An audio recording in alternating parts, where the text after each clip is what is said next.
Welcome to crack exam. हम आपके लिए आज चौथा वीडियो लेकर आएंगे इस वन लाइनर क्वेश्चन का, जो आपके एग्ज़ाम के लिए काफ़ी इम्पोर्टेंट रहने वाला है। चाहे यूपीएसएससी के वैकेंसी पीईटी का हो, लेखपाल हो, यूपीएसआई हो, या एनी हम कह रहे कोई भी एग्ज़ाम के लिए आप तैयारी कर रहे हैं, ये आपके लिए इम्पोर्टेंट रहने वाला है ये वीडियो। तो चलिए इस वीडियो को शुरू करते हैं। शुरू करने से पहले दोस्तों, अगर आप हमारे चैनल पर नए हैं तो हमारे चैनल को लाइक, शेयर और सब्सक्राइब करना ना भूलें।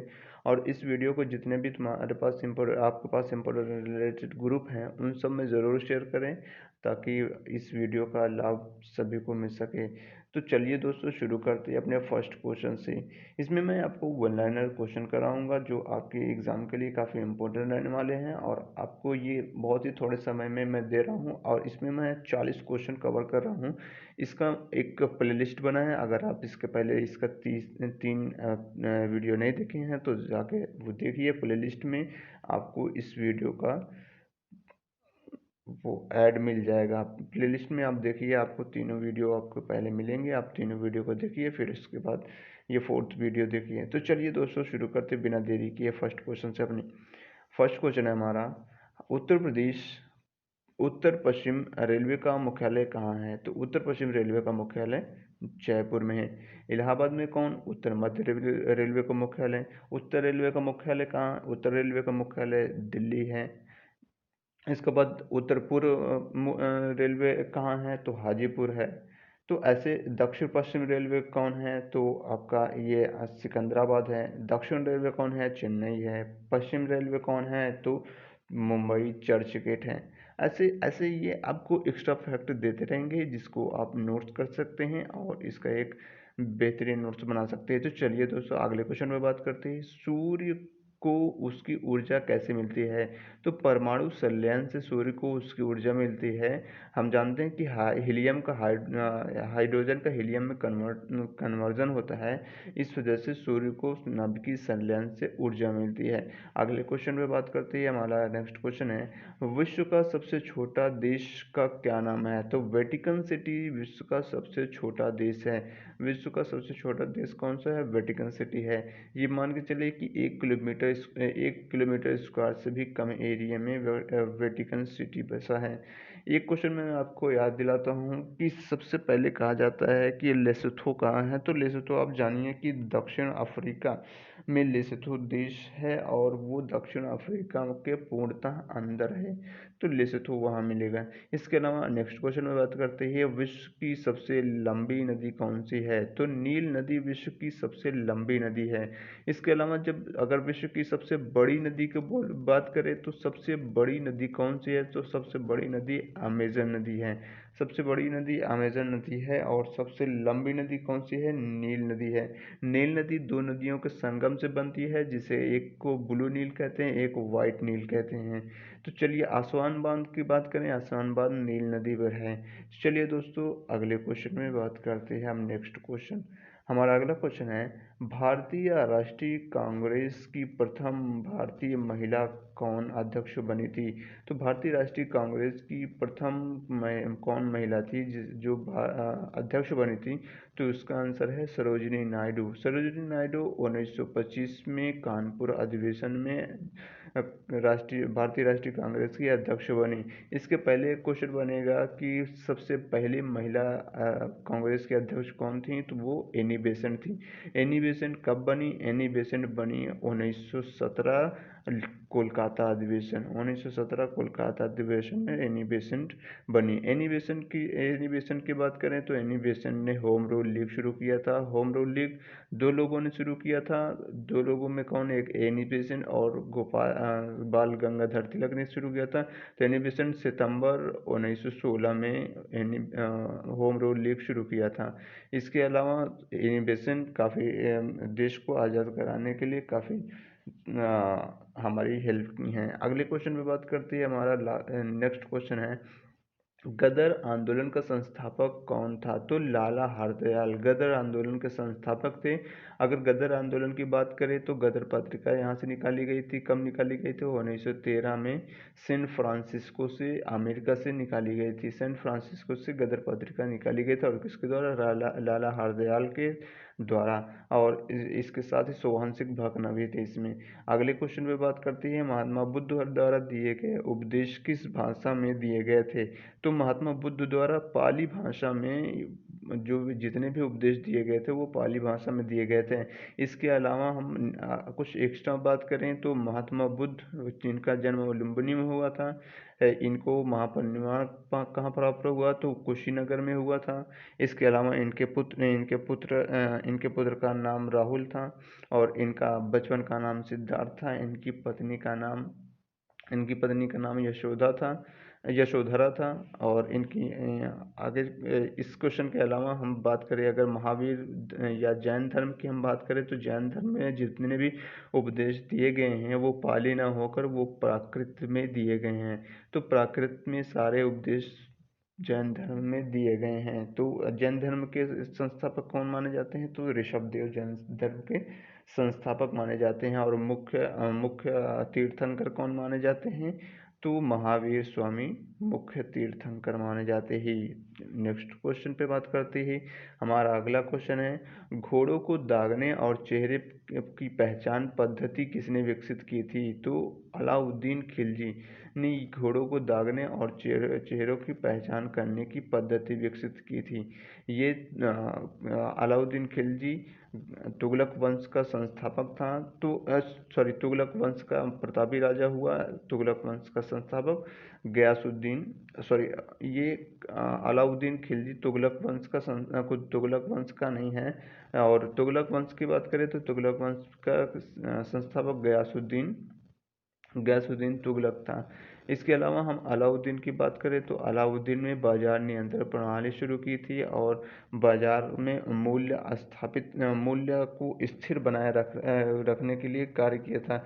इसके अलावा इसने ही सबसे पहले जितने भी सैनिक हैं उन्हें वेतन, मतलब अर्थात वेतन देना शुरू किया था। नगद वेतन देना इसने ही शुरू किया था अलाउद्दीन खिलजी ने। अगले क्वेश्चन में बात करते हैं, अगर अगर अलाउद्दीन के बारे में और बात करें तो इसने एक दास को खरीदा था जिसका नाम है मलिक काफूर। मलिक काफूर ने ही जो एक जो एक कह सकते हैं कि थर्ड जेंडर था, ट्रांसजेंडर था, उसके द्वारा ही अलाउद्दीन के अधिकांश विजय अभियान किए गए। दक्षिण भारत में जितने भी विजय अभियान किए गए थे लगभग मलिक काफूर के ही द्वारा ये पूर्ण किए गए थे, जहाँ से उसने प्रताप रुद्रदेव से कोहिनूर हीरा प्राप्त किया था। कोहिनूर हीरा किसने प्राप्त किया था? तो मलिक काफूर ने प्राप्त किया था प्रताप रुद्रदेव से। तो ये इलाके अलाउद्दीन खिलजी को दे दिया और अलाउद्दीन खिलजी ने उसे कमला देवी को दे दिया था। अगले क्वेश्चन में बात करते हैं। हमारा अगला क्वेश्चन है, तुर्कान चहलगानी पद्धति को किसने विकसित किया था? तो तुर्कान चहलगानी पद्धति को बादशाह इल्तुतमिश ने विकसित किया था। तुर्कान चहलगानी क्या था? एक 40 लोगों का दल था जो शासक को बनाने में मदद करते थे और उसकी सहायता, कामकाज में उसकी सहायता करते थे। तो इसीलिए 40 लोगों का दल बना था ये तुर्कान चहलगानी। इसके अलावा इसे समाप्त किसने किया था? तो बलबन ने इसे समाप्त कर दिया था। बलबन इन्हीं लोगों के बल पे और शासक बना और यही इसी तुर्कान चहलगानी को उसने समाप्त कर दिया था। नेक्स्ट क्वेश्चन की बात करें, हमारा अगले क्वेश्चन पे हम बात करते हैं, मौर्य प्रशासन में सन्निधाता किसे कहा जाता है? तो मौर्य प्रशासन में सन्निधाता मुख्य कोषाधिकारी को कहा जाता था। मौर्य प्रशासन में सन्निधाता मुख्य कोषाधिकारी को कहा जाता था। अगला क्वेश्चन है, शुंग वंश की स्थापना किसने की थी? तो शुंग वंश की स्थापना पुष्यमित्र शुंग ने की थी। पुष्यमित्र शुंग ने अंतिम मौर्य सम्राट बृहद्रथ की हत्या कर शुंग वंश की स्थापना की थी। ये उस बृहद्रथ का प्रधान सलाहकार या प्रधानमंत्री था, इसने ही उसकी हत्या कर शुंगवंश की स्थापना की। नेक्स्ट क्वेश्चन पे बात करते हैं हम। अगला क्वेश्चन है, महान भक्ति संत कबीर किसके शिष्य थे? तो महान भक्ति संत कबीर किसके शिष्य थे? तो ये रामानंद के शिष्य थे, रामानंद के शिष्य थे। अगले क्वेश्चन पे बात करते हैं, अष्ट दिग्गज किसके दरबार में रहते थे? तो कृष्णदेव राय के दरबार में अष्ट दिग्गज रहते थे। कृष्णदेवराय की बात करें तो ये दक्षिण भारत के विजयनगर साम्राज्य का एक प्रतापी शासक हुआ, और इसके द्वारा ही आमुक्त्यामाल्यद लिखी गई है। आमुक्त्यामाल्यद लिखी गई है, ये इसकी इम्पोर्टेंट बुक है, आपके एग्जाम के लिए काफ़ी इम्पोर्टेंट रहेगा आमुक्त्यामाल्यद। और इसका कृष्णदेव राय का ही जिक्र किसने किया है? अपने बाबरनामा में किसने किया है? बाबर ने। अगले क्वेश्चन में बात करते हैं हम। अगला क्वेश्चन है हमारा, हरिजन सेवक संघ की स्थापना किसने की थी? तो हरिजन सेवक संघ की स्थापना किसने की थी? तो महात्मा गांधी ने 1932 में हरिजन सेवक संघ की स्थापना की थी। नेक्स्ट क्वेश्चन पे बात करते ही अगला क्वेश्चन है हमारा, वर्ल्ड वाइड वेब यानी WWW का आविष्कार किसने किया था? तो वर्ल्ड वाइड वेब का आविष्कार टिम बर्नर्स-ली ने किया था। टिम बर्नर्स-ली ने WWW का आविष्कार किया था। नेक्स्ट क्वेश्चन पे बात करते हैं। हमारा अगला क्वेश्चन है, ठोस जब सीधे वाष्प में परिवर्तित हो जाता है तो उसे क्या कहते हैं? ठोस से सीधे वाष्प में परिवर्तित होने को क्या कहते हैं? तो उसे हम ऊर्ध्वपातन कहते हैं। ऊर्ध्वपातन यानी सब्लिमेशन कहते हैं ठोस से सीधे वाष्प में परिवर्तित होने को। इसके इसके उदाहरण में कौन सा आता है? नेफ्थलीन आता है, कपूर आता है। ये सब ऊर्ध्वपातन के जरिए सीधे ठोस से सीधे वाष्प में परिवर्तित हो जाते हैं। नेक्स्ट क्वेश्चन में बात करते हैं, एक रेडियोधर्मी पदार्थ किसका उत्सर्जन करते हैं? तो एक रेडियो जो धर्मी पदार्थ होता है वो अल्फा, बीटा और गामा तीनों कणों का उत्सर्जन करते हैं। अब रेडियोधर्मी लिखा है तो रेडियो एक्टिविटी की खोज किसने की थी? मैडम क्यूरी ने की थी। नेक्स्ट क्वेश्चन में बात करते हैं। हमारा अगला क्वेश्चन है, सबसे बड़ा और भारी स्तनपायी जीव कौन सा है? तो सबसे बड़ा और सबसे भारी स्तनपायी जीव ब्लू व्हेल है। तो सबसे बड़ा और सबसे भारी स्तनपायी जीव ब्लू व्हेल है। अगर अगर ये तो पूरे विश्व में हो गया, ये समुद्री क्षेत्र में पाया जाता है। अगर स्थलीय कहा जाए तो स्थलीय में सबसे ज़्यादा, सबसे बड़ा और सबसे भारी स्तनपायी हाथी होता है। हाथी को सबसे बड़ा और सबसे भारी स्तनपायी कहा जाता है। नेक्स्ट क्वेश्चन में बात करते हैं। अगला क्वेश्चन है हमारा, विटामिन ए का रासायनिक नाम क्या है? तो विटामिन ए का रासायनिक नाम रेटिनॉल है। विटामिन ए की कमी से कौन सा रोग होता है? तो विटामिन ए की कमी से रसौंधी हो जाता है। विटामिन B1 की कमी से कौन सा रोग होता है? तो उसे बेरी कहते हैं। विटामिन सी की कमी से कौन सा रोग होता है? तो उसे हम स्कर्वी कहते हैं। विटामिन B5 की कमी से कौन सा रोग होता है? तो हम पेलेग्रा कहते हैं। इसके अलावा विटामिन डी की कमी से रिकेट्स होता है। ऐसे ही अगले क्वेश्चन पे बात करते हैं। अगला क्वेश्चन है हमारा, मानव मूत्र किस प्रकृति का होता है? तो मानव मूत्र किस प्रकृति का होता है? तो मानव मूत्र अम्लीय प्रकृति का होता है। इसका पीएच मान, इसका जो पीएच वैल्यू होता है वो लगभग 6.4 टू 6.7 के आसपास इतना रहता है। तो इतना मानव मूत्र का पीएच वैल्यू होता है, तो ये अम्लीय होता है। नेक्स्ट क्वेश्चन पे बात करते हैं, भारत की संसद में सम्मिलित होते हैं। तो भारत की संसद में कौन कौन सम्मिलित होते हैं? तो लोकसभा, राज्यसभा और राष्ट्रपति तीनों मिलकर भारत की संसद का निर्माण करते हैं। और संसद की बात करें तो संसद का जिक्र अनुच्छेद 79 में किया गया है। इसके अलावा राज्यसभा की बात करें तो 80 में इसका राज्यसभा का जिक्र किया गया है, और 81 में अनुच्छेद 81 में लोकसभा का जिक्र किया गया है। तो इसके अलावा अगले क्वेश्चन में हम बात करते हैं। अगला क्वेश्चन हमारा, किस देश में समानता का अधिकार दिया गया है? तो किस अनुच्छेद में समानता का अधिकार दिया गया है? तो अनुच्छेद 14 से 18 तक अनुच्छेद जितने दिए हैं उसमें समानता का अधिकार दिया गया है। अनुच्छेद 14 की बात करें तो ये नॉर्मल समानता की बात करता है कि कानून के समक्ष समानता और विधि के समक्ष समानता और विधियों का समान संरक्षण। अगर हम 15 की बात करें तो वो यहाँ दिया गया है कि सामाजिक स्तर पर भेदभाव नहीं किया जाएगा, सभी के साथ समान व्यवहार किया जाएगा। 16 की बात करते हैं, 16 सरकारी नौकरियों में समानता की बात करता है, सरकारी नौकरियों में नियोजन में समानता की बात करता है। 17 में अस्पृश्यता का अंत किया जाता है, अस्पृश्यता जो हम छुआछूत करते हैं उसका अंत करने के लिए अनुच्छेद 17 है। अनुच्छेद 18 उपाधियों के लिए है, उपाधि का अंत अनुच्छेद 18 के द्वारा किया जाता है। नेक्स्ट क्वेश्चन में बात करते हैं, अगला क्वेश्चन हमारा, किस संविधान संशोधन को लघु संविधान कहा जाता है? तो 42वें संविधान संशोधन को लघु संविधान कहा जाता है, यानी इसमें काफ़ी सारे संशोधन हुए हैं, काफ़ी सारे प्रावधान जोड़े गए हैं। इसी संशोधन से भारत की प्रस्तावना को भी संशोधित किया गया था, जिसमें अखंडता और समाजवाद और एक एक और कोई शब्द था, पंथ निरपेक्ष, समाजवाद, पंथ निरपेक्ष और अखंडता, ये 3 शब्द जोड़े गए थे। और संविधान की प्रस्तावना में इसी पे सवाल बनता है कि कितनी बार संशोधन हुए हैं, तो मात्र 1 बार संशोधन हुए हैं। इसके अलावा 42वें संविधान संशोधन से ही आपको मूल कर्तव्य दिए गए हैं। इसके अलावा स्वर्ण सिंह की समिति की सिफारिश से और इसके साथ ही 42वें संविधान संशोधन से ही जो लोकसभा का कार्यकाल था वो 5 वर्ष से बढ़ाकर 6 वर्ष कर दिया गया था, जिसे 44वें संविधान संशोधन करके इसे घटा के फिर पुनः 5 वर्ष कर दिया गया। इस तरीके से बहुत सारे प्रावधान 42वें संविधान संशोधन से जोड़े गए हैं, इस वजह से इसे लघु संविधान कहा जाता है। तो 42वां संविधान संशोधन कब हुआ था? 1976 में। आपको याद रखने के लिए मैं बता दूं, 4+2 या 4+2 करते हैं तो 6 होता है, तो लास्ट में 6 से याद रखेंगे। इसके अलावा 24वां संविधान संशोधन हम 1978 की बात करते हैं, तो 1978 यानी 4+4 8 होता है। तो इस तरीके से आप याद कर सकते हैं। नेक्स्ट क्वेश्चन की बात करते हैं, हमारा अगला क्वेश्चन है, 2011 की जनगणना के अनुसार कौन सी जनगणना थी? तो 2011 की जो जनगणना थी वो कौन सी जनगणना थी? तो वो 2011 की जनगणना 15वीं जनगणना थी। 2021 में जो होने वाली थी वो 16वीं जनगणना होती।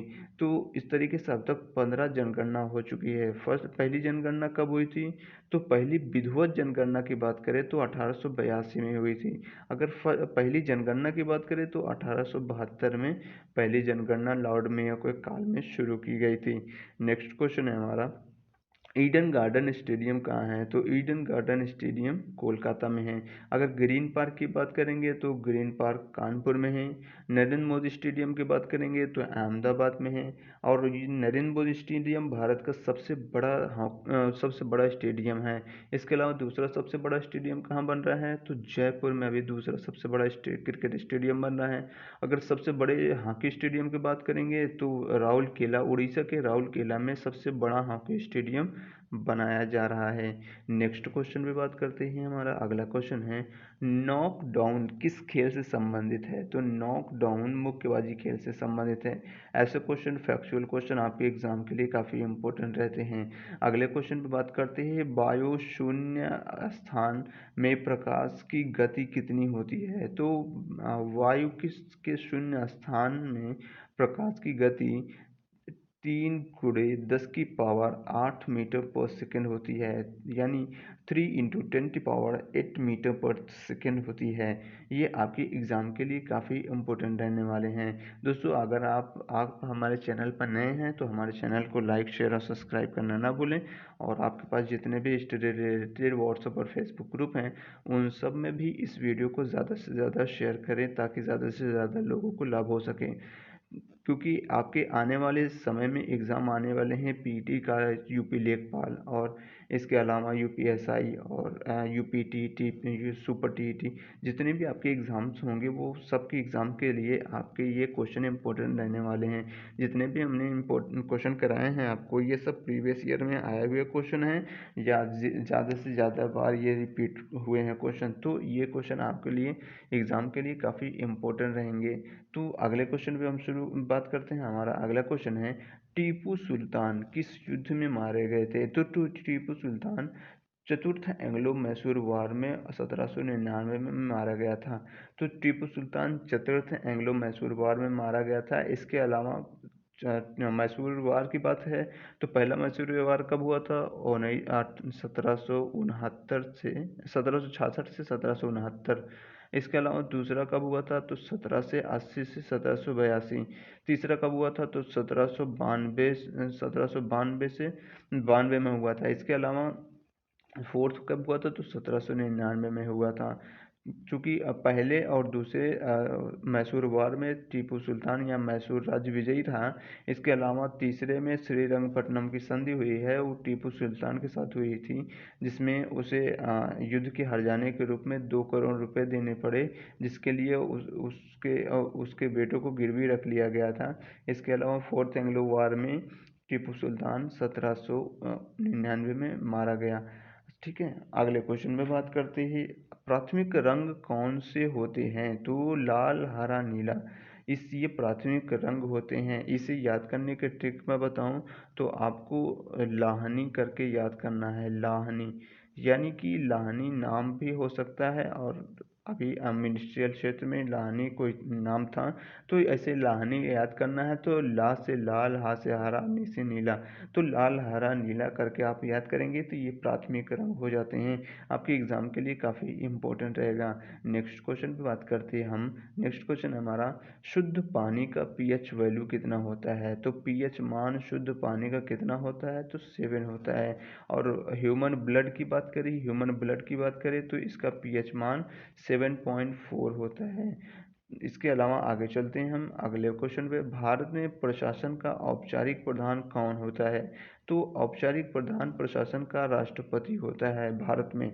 इसके अलावा कह सकते हैं कि जिसका प्रभाव होता है भारत में, सही मायने में शक्तियों, जो किसके पास शक्ति होती है? तो प्रधानमंत्री के पास सारी शक्तियां होती हैं। ये मात्र औपचारिक प्रधान है और इसके हाथ में भारत की में कुछ नहीं होता है, और नॉर्मल शक्तियां इनके पास होती हैं। मुख्य शक्तियां तो प्रधानमंत्री के पास ही होती हैं। अगले क्वेश्चन में बात करते हैं हम। अगला क्वेश्चन है, राज्यसभा में राष्ट्रपति द्वारा कितने सदस्यों को मनोनीत किया जाता है? तो 12 सदस्यों को राष्ट्रपति द्वारा राज्यसभा में मनोनीत किया जाता है। वो भी 4 क्षेत्र से आए हुए लोगों को ही मनोनीत करते हैं, जिसमें कला साहित्य, कला और विज्ञान और समाज सेवा है। तो इन 4 क्षेत्रों से जो भी आते हैं उनको इस पे मनोनीत करने का काम राष्ट्रपति के द्वारा किया जाता है। इसके अलावा अगर हम स्टेट असेंबली में कहें, जहाँ विधान परिषद में राज्यपाल मनोनीत करते हैं, तो वहाँ 5 क्षेत्रों से मनोनीत करते हैं। यहाँ 4 क्षेत्र हुआ, वहाँ 5 क्षेत्र से।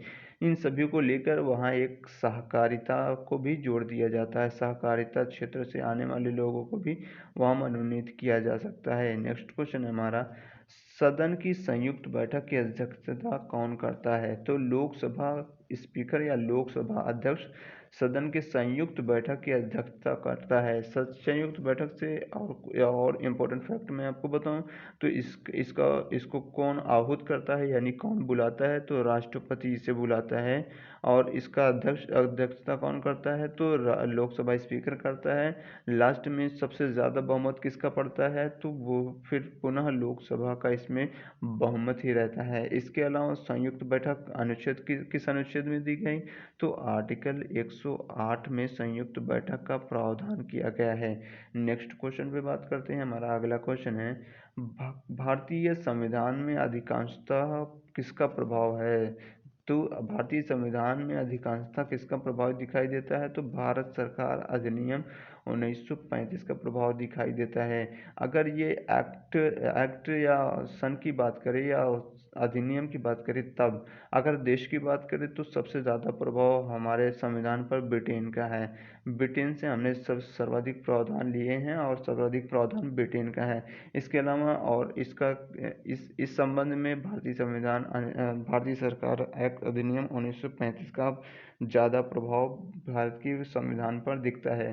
तो ये आप दो फैक्ट याद करें। अगर एक्ट के हिसाब से पूछेगा तो 1935 का एक्ट, और देश के हिसाब से पूछेगा तो ब्रिटेन का सर्वाधिक प्रभाव भारत के संविधान पर दिखाई देता है। नेक्स्ट क्वेश्चन है, पंचतंत्र के लेखक कौन है? तो विष्णु शर्मा पंचतंत्र के लेखक हैं। इसके अलावा मैं आपको और एक्स्ट्रा इन्फॉर्मेशन देता हूँ। तो कामायनी, जैसे कामायनी जयशंकर प्रसाद की है, तितली जयशंकर प्रसाद की है, यामा महादेवी वर्मा की है, गेहूं बनाम गुलाब ये राम वृक्ष बेनीपुरी की है। इसके अलावा मैला आंचल फणीश्वर नाथ रेणु की है, गोदान प्रेमचंद्र की है, गबन प्रेमचंद्र की है, और इसके अलावा बीजक कबीरदास की है, और रसिक प्रिया केशव दास की है। तो ये सब सारे आपके एग्जाम के लिए इम्पोर्टेंट क्वेश्चन रहेंगे।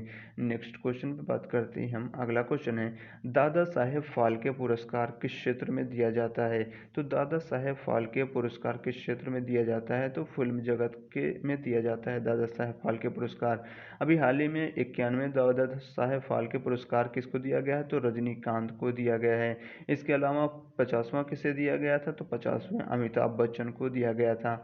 नेक्स्ट क्वेश्चन है हमारा, अगला क्वेश्चन है, कोशिका का अध्ययन क्या कहलाता है? तो साइटोलॉजी कोशिका का अध्ययन कहलाता है। नेक्स्ट क्वेश्चन पे बात करते ही अगला क्वेश्चन है, रेफ्लेशिया एर्नोल्डी क्या है? तो रेफ्लेशिया एर्नोल्डी विश्व का सबसे बड़ा फूल है। रेफ्लेशिया एर्नोल्डी विश्व का सबसे बड़ा फूल है। अगले क्वेश्चन पे बात करते हैं। अगला क्वेश्चन है, जब साइमन कमीशन भारत आया तो वायसराय भारत में कौन था? तो लॉर्ड इरविन साइमन कमीशन के समय भारत का वायसराय था।